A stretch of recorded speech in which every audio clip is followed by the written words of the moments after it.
Hi hello అందరికీ welcome to Harika random captures. నేను last week అయితే ఒక షార్ట్ అప్లోడ్ చేశాను. తిరుచెందూరుకి వెళ్ళాలని చెప్పాను కదా. ఫస్ట్ అయితే మా వాడికి గుండు కొట్టించేసాము. తర్వాత అయితే బీచ్కి వెళ్ళే రూట్లోనే నల్లి కెనరు అనేసి ఉంది. అక్కడికి కంపల్సరీ స్నానం చేయించి స్వామి దర్శనానికి వెళ్ళాలంట. అక్కడ వెళ్ళి ఫస్ట్ అయితే స్నానం చేయించేసి తర్వాత ఇలా బీచ్కి వచ్చేసాము. ఇది వచ్చి అమలి నగర్లో లొకేటెడ్ అయింది ఈ బీచ్. సుబ్రహ్మణ్య స్వామి కోవిల్ బీచ్ ఇది. ఇదే కులశేఖరపాతనం బీచ్ కూడా ఇందులో ఇంక్లూడెడ్ అయిందనమాట. ఇది చల్లగా క్లైమేట్ అయితే చాలా బాగుంది. మీరు కూడా తప్పకుండా స్వామి దర్శనానికి వెళ్ళే ముందు ఈ కెనరులో స్నానం చేసి వెళ్ళండి. ఇప్పుడు దర్శనానికి అయితే మేము వెళ్తున్నామన్నమాట. వెళ్ళే దారిలో మాకు ఇలా పీకాక్స్ కనిపించాయి. తర్వాత అయితే మేము క్యూలోకి అరౌండ్ 6 అలా ఎంటర్ అయ్యాము.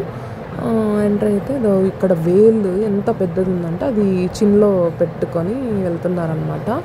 ఇది వచ్చేసి సుబ్రహ్మణ్య స్వామిది గోపురాన్ని క్యాప్చర్ చేశాము. తర్వాత పక్కనే ఉన్న నవ తిరుపతి టెంపుల్స్కి అయితే వెళ్ళామన్నమాట. ఇది ఏమంటే వైష్ణవ టెంపుల్స్ ఇవన్నీ కూడా. ఒక్కొక్క గుడి ఒక్కొక్క గ్రహంతో నవగ్రహాలతో అసోసియేటెడ్ అనమాట. ఇవన్నీ కూడా కలిపి దివ్య దేశం అనేసి పిలుస్తారు.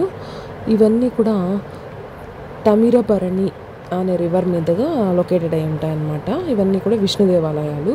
శ్రీ వైకుంఠనాథ పెరుమాళ్ టెంపుల్ వచ్చేసి సూర్యభగవానుడు, విజయాసన పెరుమాళ్ టెంపుల్ వచ్చేసి చంద్రుడు, వైథామనిధి పెరుమాళ్ టెంపుల్ వచ్చేసి అంగారకుడు, తిరుపులిన్ గుడి పెరుమాళ్ టెంపుల్ వచ్చేసి బుధుడు, ఆల్వథైరు నగర్ పెరుమాళ్ టెంపుల్ వచ్చేసి గురుడు, మకర నిధున్ కుజకతర టెంపుల్ వచ్చేసి శుక్ర భగవానుడు, శ్రీనివాస పెరుమాళ్ టెంపుల్ వచ్చేసి శని, అరవింద చనాద్ టెంపుల్ వచ్చేసి రాహువు, దేవపురం పెరుమాళ్ టెంపుల్ వచ్చేసి కేతు అన్నమాట.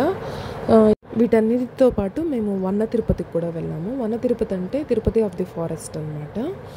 ఇది వచ్చేసి నంగునేరి అనే ఏరియాలో లొకేటెడ్ అయ్యింది. ఇక్కడ పెరుమాళ్ వచ్చి తిరుమలలో ఉన్నట్టే ఉన్నారనమాట. ఈ విష్ణు దేవాలయాన్ని అన్నిట్లోనూ ఒక్కొక్క పెరుమాళ్ ఒక్కొక్క అవతారాలతో అయితే దర్శనం ఇస్తారనమాట. ఇక్కడ వన్న తిరుపతి ప్రాముఖ్యత ఏమిటంటే ఉండి లేదు.